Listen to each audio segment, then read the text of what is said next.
வணக்கம் மக்களே! இன்னைக்கு இந்த வீடியோல ஒரு சூப்பரான மெசேஜ உங்களோட நான் ஷேர் பண்ணிக்க போறேன். நமக்கு வாழ்க்கையில வெற்றியே கிடைக்காதா அப்படின்னு சொல்லி நம்ம நெறைய பேர் ஏங்கிட்டு இருப்போம். வெற்றி நோக்கி ரொம்ப ஹார்ட் ஒர்க் பண்ணுவோம். ஆனா கடைசி வரைக்கும் நமக்கு கிடைக்கவே கிடைக்காது. என்னடா ரீசன் அப்படின்னு நாமளும் யோசிச்சுக்கிட்டே இருப்போம். ஆனா கடைசி வரைக்கும் விடை கிடைக்காது. உங்களோட அந்த கேள்விக்கான விடை தான் இந்த வீடியோ. இந்த வீடியோல சொல்ற ஒரு விஷயத்த நீங்க அவாய்ட் பண்ணீங்க அப்படின்னா கண்டிப்பா வெற்றி உங்களுக்கு தான். இதுல முதல் விஷயமே ஓவர் திங்கிங். இந்த ஓவர் திங்க கண்டிப்பா நம்ம ஸ்டாப் பண்ணியே ஆகணும். உதாரணத்துக்கு, இப்போ உங்க கம்பெனில உங்க பாஸ் உங்ககிட்ட ஒரு ப்ராஜெக்ட்ட குடுக்குறாரு. இந்த டைமுக்குள்ள முடிக்கணும் அப்படின்னு சொல்லிட்டு அதோட டெட்லைனும் குடுத்துட்டு போயிடுறாரு. ஆனா நீங்க என்ன பண்றீங்க, அந்த ப்ராஜெக்ட்ட எப்படியாவது பெட்டரா முடிக்கணும் அப்படின்னு சொல்லிட்டு ஒவ்வொரு டைமும் அத ஒர்க் பண்ணும்போதும், இதில வேற மாரி பண்ணலாமா அப்படின்னு சொல்லிட்டு யோசிச்சுட்டே இருக்கும்போது உங்களுக்கு டைம் தாண்டி போய்க்கிட்டே இருக்கும். அப்ப என்ன ஆகும், உங்க பாஸ் குடுத்த அந்த டேட்டும் வந்துரும். அப்ப அவர் உங்ககிட்ட கேட்கும்போது நீங்க என்ன பண்ணுவீங்க? "இன்னும் அந்த ப்ராஜெக்ட்ட முடிக்கல" அப்படிங்கிற ஒரு பதில் தான் வரும். அவர் கேட்டா, "இல்ல பாஸ், நான் இன்னும் பெட்டரா பண்ணலான்னு தான் யோசிச்சேன். அதனால தான் டைம் ஆயிடுச்சு" அப்படின்னு சொன்னா, அந்த பதில அவரு ஏத்துக்குவாரா? கொஞ்சம் யோசிச்சு பாருங்க. ஸோ இந்த ஓவர் திங்கிங் இந்த மாரி நெறைய விஷயங்கள்ல நமக்கு தேவையில்லாத ஸ்ட்ரெஸ்ஸ உண்டாக்கும், கவலை உண்டாக்கும். சில சமயங்கள்ல நம்ம ஒரு டெசிஷன எடுக்க வேண்டிய கட்டாயத்துல இருப்போம். ஆனா அப்பவும் இந்த ஓவர் திங்க் வந்து நம்மள எந்த விதமான டெசிஷனையும் எடுக்க விடாது. ஒரு சிம்பிளான சிச்சுவேஷன் இருக்கும். அத கூட ஒரு காம்ப்ளிகேட்டடா இந்த ஓவர் திங்கிங் மாத்திரும். ஸோ இந்த ஓவர் திங்கிங்கை ஸ்டாப் பண்ணிக்கணும்.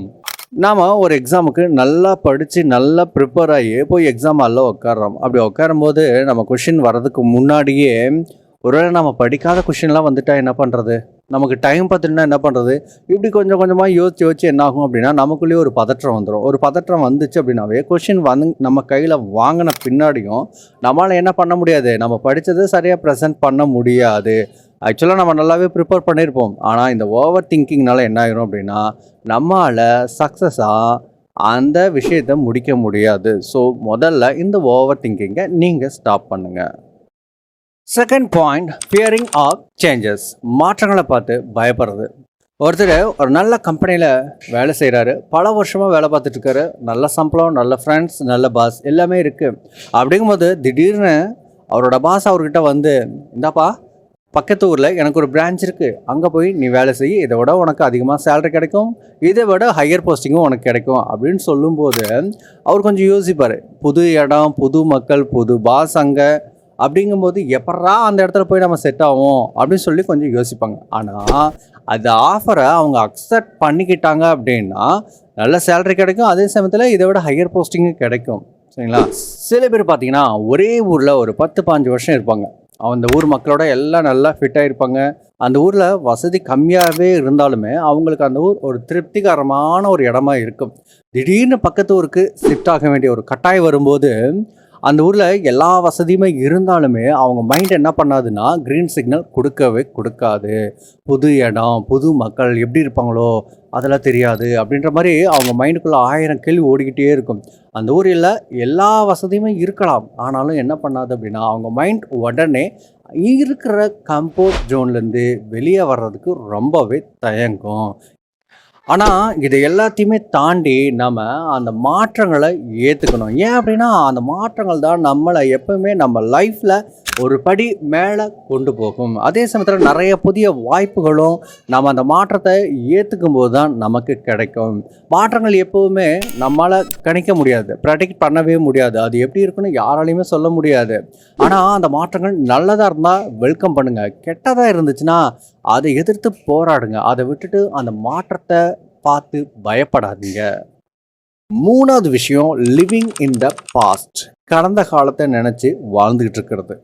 சில பேர் பார்த்தீங்கன்னா கடந்த காலத்தில் அவங்க சண்டை போட்டு பிரிஞ்சு போன ஃப்ரெண்ட்ஸை பற்றி நினச்சி ஃபீல் பண்ணிக்கிட்டு இருப்பாங்க.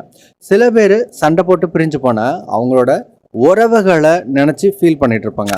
சில பேர் இருப்பாங்க எப்படின்னா ப்ரெசண்டில் எப்படி இருக்கும், பாஸ்டில் எப்படி இருந்தோம், இதை ரெண்டையும் கம்பேர் பண்ணி ஃபீல் பண்ணுவாங்க. அவங்களே சொல்லுவாங்க, சின்ன வயசில் காலேஜ் படிக்கும்போதெல்லாம் என்னோட பாடி பார்த்தீங்கன்னா 6 பேக் வச்சுட்டு ஜிம் பாடி மாதிரி இருப்பேன், ஆனால் இப்போ பாருப்பா பாடி சேஃபே மாறி போச்சு அப்படின்னு ஃபீல் பண்ணுவாங்க. சில பேர் அவங்களோட ப்ரொஃபஷனை பற்றி சொல்லுவாங்க. அப்போல்லாம் நாங்கள் என்னோடய ஆஃபீஸில் எந்த டவுட்டாக இருந்தாலும் என்ன தான் கேட்பாங்க. அவ்வளோ ஏன் என்னோடய பாஸே என்னை கேட்டு தான் சில டெசிஷனே எடுப்பார். அந்த அளவுக்கு எனக்கு ஆஃபீஸில் ஒரு மரியாதை இருந்துச்சு. ஆனால் இப்போல்லாம் நான் ஒரு ஒர்த்தே இல்லாத பர்சனாக என்னோட ஆஃபீஸில் இருக்கேன்ப்பா அப்படின்னு ஃபீல் பண்ணுவாங்க. சில பேருக்கு கடந்த காலத்தில் அவங்க ஏதாவது தெரியாமல் ஒரு தப்பு பண்ணியிருக்கலாம். அந்த தவறுனால அவங்களோட லைஃபே டோட்டலாக சேஞ்ச் ஆகிருக்கும். ஸோ அந்த மிஸ்டேக்ஸை நினச்சி ஃபீல் பண்ணிக்கிட்டே இருப்பாங்க. ஆனால் அதை எப்படி சரி பண்ணணும் அப்படின்றத பற்றி அவங்க யோசிக்கவே மாட்டாங்க. இன்னும் சில பேர் பார்த்தீங்கன்னா அவங்களுக்கு பாஸ்டில் ஏதாவது ஒரு நல்ல வாய்ப்பு ஆப்பர்ச்சுனிட்டிஸ் கிடச்சிருக்கும் அவங்களோட லைஃப்பை அடுத்த கட்டத்துக்கு கொண்டு போகிறதுக்கு. ஆனால் அதை ஏதோ ஒரு கட்டாய சூழ்நிலைகளால் மிஸ் பண்ணியிருப்பாங்க. ஸோ அதை நினச்சி வருத்தப்பட்டுக்கிட்டே இருப்பாங்க. அந்த ஆப்பர்ச்சுனிட்டிஸை மட்டும் நான் சரியாக பயன்படுத்தியிருந்தா என்னோடய லைஃபே வேறு லெவலில் போயிருக்கோம், ஆனால் அதை மிஸ் பண்ணிட்டேன், இப்போ அதே மாதிரி இன்னொரு வாய்ப்பு எனக்கு கிடைக்கலையே அப்படின்னு சொல்லிட்டு அவங்க ஃபீல் பண்ணிக்கிட்டே தான் இருப்பாங்க. இப்போ நீங்களே சொல்லுங்கள், இந்த மாதிரி நம்மளோட பாஸ்ட் மெமரிஸை நினச்சிக்கிட்டே இருந்துட்டு இப்போ ப்ரெசண்ட்டை வந்து நம்ம வேஸ்ட் பண்ணுறோமே, இதில் ஏதாவது யூஸ் இருக்கா? நம்ம பாஸ்ட்டை என்றைக்குமே என்ன பண்ண முடியாது, சேஞ்ச் பண்ணவே முடியாது. ஆனால் நம்ம ப்ரெசண்ட்டை நல்லா என்ஜாய் பண்ண முடியும். அதே சமயம் ஃப்யூச்சரையும் நம்மளால் என்ன பண்ண முடியும்னா சேஞ்ச் பண்ண முடியும். எப்படி? இப்போ கிடைக்கிற அந்த ப்ரெசன்ட் டைமை சரியாக யூட்டிலைஸ் பண்ணணும் அப்படின்னா கண்டிப்பாக நம்மளால் நம்ம ஃப்யூச்சரை சேஞ்ச் பண்ண முடியும். ப்ரெசன்ட் மாதிரி இந்த நிகழ்காலம் மாதிரி உங்களுக்கு ஒரு பெரிய கிஃப்டே கிடையாது. ஆனால் அதை கடந்த கால நினைவுகளில் போட்டு புதைச்சிடாதீங்க, வேஸ்ட் பண்ணிடாதீங்க. ப்ரெசண்ட்டை நல்லா என்ஜாய் பண்ணி வாழ கற்றுக்குங்க. உங்களோட கடந்த காலத்தை வச்சு யாருமே உங்களை இப்படி தான் நீங்கள் அப்படின்றது டிசைட் பண்ணவே கூடாது. ப்ரெசண்டில் நீங்கள் எப்படி வாழ்கிறீங்களோ அதை பார்த்து தான் நீங்கள் யார் அப்படின்னு இந்த உலகம் முடிவு செய்யணும். 4வது பாயிண்ட் என்ன அப்படின்னா, trying to please every one. அதாவது எல்லாருமே திருப்திப்படுத்த மகிழ்ச்சிப்படுத்த முயற்சி செய்கிறது. இந்த உலகத்தில் பிறந்திருக்கிற எல்லாருக்குமே ஒரு இண்டிவிஜுவல் குவாலிட்டி இருக்கும், ஒரு இண்டிவிஜுவல் டேலண்ட் இருக்கும். ஆனால் எப்போ நம்ம அடுத்தவங்களை திருப்திப்படுத்துறதுக்கு முயற்சி பண்ணுறோமோ, எப்போ நம்ம அடுத்தவங்களுக்கு தகுந்த மாதிரி நம்மளை மாற்றிக்க முயற்சி பண்ணுறோமோ அப்போவே நம்மளோட இண்டிவிஜுவல் குவாலிட்டி அங்கே இல்லாமல் போயிடும்.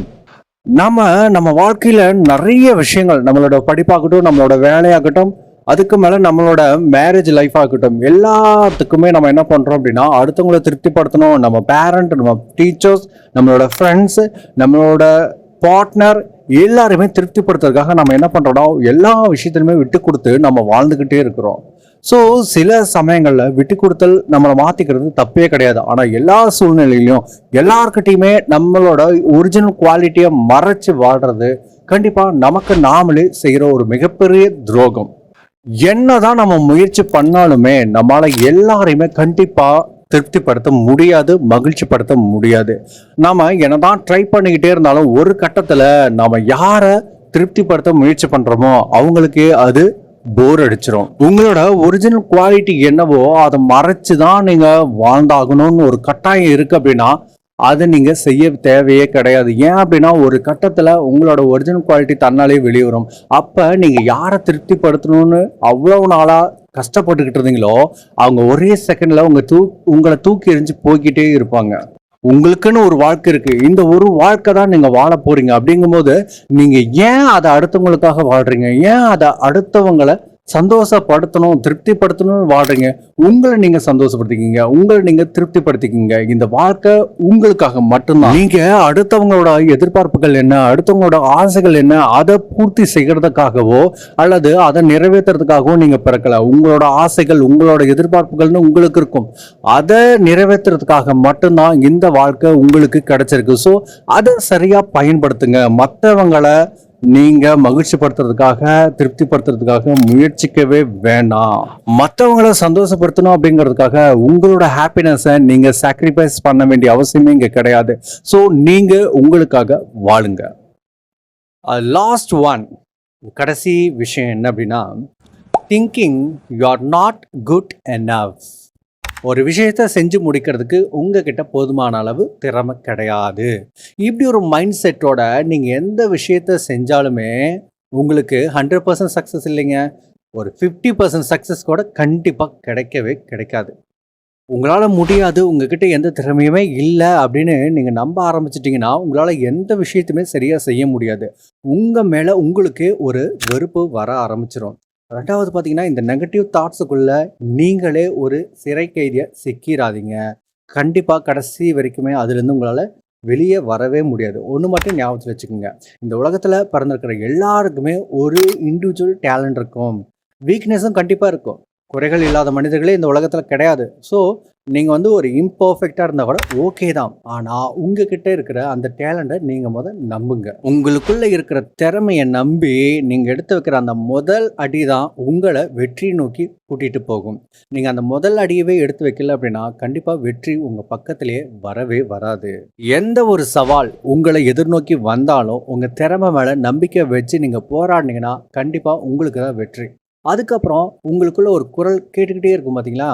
உன்னால முடியாது, உன்னால முடியாது. எந்த ஒரு செயலை செய்ய ஆரம்பிச்சாலும், உன்னால முடியாது, வேணாம் விட்டுரு அப்படின்னு ஒரு குரல் கேட்டுக்கிட்டே இருக்கும். அந்த குரல் உங்க திறமை மேல நீங்க நம்பிக்கை வச்சு ஒரு விஷயத்த 100% சக்சஸா முடிச்சிட்டீங்க அப்படின்னா, அது இருக்கிற இடமே தெரியாம போயிருங்க. ஸோ நீங்க செய்ய வேண்டியதெல்லாம் ஒண்ணே ஒன்று தான். உங்க திறமை மேல நீங்க நம்பிக்கை வைங்க. கண்டிப்பா வெற்றி உங்களை தேடி வரும்.